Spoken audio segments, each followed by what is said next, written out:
Hello viewers, welcome to my channel. Sylvester Stallone has proven he's not done being a leading man, and certainly not done reinventing himself. When Tulsa King premiered, it introduced audiences to Dwight, the General, Manfredi, a New York mob capo fresh out of prison and banished by his crime family to build a new empire in Tulsa, Oklahoma. With Stallone's grit, charisma, and undeniable screen presence, the series quickly became one of Paramount Plus' biggest hits. Now, with Tulsa King Season 3 officially on the way, fans are buzzing about who's joining the cast, and more importantly, which shady figures, hustlers, and power players will challenge Dwight's growing empire. The crime drama landscape thrives on fresh blood, and Season 3 promises exactly that: a new batch of scoundrels, schemers, and frenemies that will test Stallone's character like never before. Let's take a deep dive into the cast of Tulsa King Season 3, both the returning favorites and the intriguing newcomers who'll stir the pot. Returning cast: Dwight's inner circle and enemies. Before we meet the new rogues, it's worth revisiting the figures already entangled in Dwight's Oklahoma underworld. Sylvester Stallone as Dwight, the General, Manfredi. The heart and soul of the show. Dwight is still adapting to life after 25 years behind bars, trying to balance mob instincts with newfound fatherly impulses. Season 3 will likely test his leadership as more powerful crime families start sniffing around Tulsa.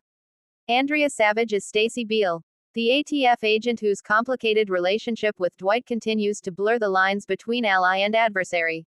With her career on shaky ground after her past decisions, Season 3 could push Stacy into darker, riskier territory. Jay Will is Tyson Mitchell, Dwight's driver turned loyal protege. Tyson has grown from a street-smart kid into a trusted right-hand man. But will his loyalty hold when the stakes rise even higher? Martin Starr is Bodie, the dispensary owner who teamed up with Dwight to expand business. His sardonic humor remains a perfect counterbalance to the show's violent edges. Expect Bodie to continue navigating the blurred line between legal weed and mob-backed enterprise. Max Casella as Armand Truzzi. Armand, the former mobster hiding in Tulsa, remains a volatile presence. His divided loyalties and hot temper could either help Dwight secure his empire, or blow it to pieces. Dominic Lombardozzi is Charles, Chicky, Invernizzi, the new head of the Invernizzi crime family back in New York. Chicky isn't finished with Dwight, and Season 3 will likely see him take bigger, more ruthless swings to eliminate the General once and for all. The new batch of scoundrels. Now comes the exciting part: the newcomers. Season 3 of Tulsa King is set to bring in a colorful new roster of villains, rivals, and uneasy allies. Each one adds another layer to the crime chessboard Dwight must navigate. 1. The oil baron turned crime lord. Played by a yet-to-be-announced Hollywood heavyweight, this new character is a wealthy oil tycoon with deep ties to both legitimate business and the criminal underground. Unlike Dwight, he's not an outsider in Tulsa, he owns the city's veins of money and power. His arrival raises the question: can Dwight carve out his turf when the true king of Tulsa wealth is ready to push back? 2. The fixer from Vegas. A slick, stylish operator rumored to be played by a rising TV star. This character arrives from Las Vegas with connections to gambling, high-roller clients, and cartel-backed money laundering schemes. Unlike brute force mobsters, he's more brain than brawn, a strategist who might outmaneuver Dwight in ways fists and bullets can't. 3. The sheriff who won't stay bought. Season 2 showed how local law enforcement could be bent or broken. Season 3 introduces a new sheriff, reportedly played by a veteran actor known for westerns, who doesn't fall in line so easily. Instead of looking away, he digs deeper into Dwight's operations. This lawful scoundrel could become either Dwight's greatest headache or an unlikely partner against bigger sharks. 4. The Avenger from New York. Every mob tale thrives on vendettas.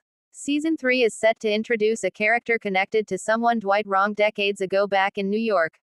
This vengeful figure, maybe a cousin, brother, or son of an old rival, arrives in Tulsa with one mission: make the General pay.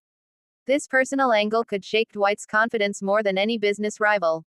5. The femme fatale entrepreneur. A charismatic woman entering the Tulsa nightlife scene, with ambitions that rival Dwight's. Whether she opens a high-class club, a casino-style venue, or a rival dispensary empire, her character adds glamour, danger, and seduction to the story. She may court Dwight's trust, and possibly his heart, before revealing her true agenda. Themes Season 3 will explore. The introduction of these new characters hints at several broader themes for Tulsa King Season 3. The clash of old school versus new school crime. Dwight represents the old guard of the mob, loyalty, codes, and brute strength. But his new enemies are modern criminals, tech-savvy, diversified, and globally connected. This generational clash will likely define Season 3's tension. Tulsa becomes a hotbed of crime. What started as Dwight quietly setting up shop has snowballed into Tulsa becoming a mob magnet. With new power players flooding in, the city is transforming into a Wild West battleground of crime syndicates. Family and legacy. Beyond bullets and business, Dwight's personal journey remains central. Can he build a relationship with his estranged daughter Tina and perhaps even secure a legacy outside of crime? Or will his family business consume everything? Who owns Tulsa? The seasoned scoundrels all want a piece of the pie: oil money, casinos, drugs, or street-level rackets. The central question may not just be, can Dwight win? But, what's left of Tulsa once the dust settles? Why the new cast matters. Adding new scoundrels isn't just about raising the stakes. It's also about giving Stallone fresh material to play against. Watching Dwight go toe-to-toe with rivals of different temperaments, a ruthless oil baron, a cunning Vegas fixer, a stubborn sheriff, a vengeful ghost from New York, and a seductive femme fatale, allows Stallone to show every facet of his character. Fans love Dwight because he's not a one-note mob boss. He's funny, reflective, brutally violent when needed, but also tender with those he loves. Season 3's new characters are designed to press every button Dwight has, forcing him to reveal more layers. Final thoughts. The King faces his court. With Tulsa King Season 3, Sylvester Stallone isn't just returning to the small screen, he's building a crime saga that feels both classic and fresh. The new batch of Scoundrels ensures the series won't rest on past victories. Instead, it's expanding Tulsa into a dangerous, unpredictable stage where loyalty is fragile, enemies are everywhere, and the King himself may not survive every challenge. One thing is clear: fans should expect more shootouts, more betrayals, and more darkly comic banter, all led by Stallone's commanding presence. If the first 2 seasons proved anything, it's that Dwight Manfredi won't go down easy. But in Season 3, he may finally meet scoundrels who are just as relentless as he is.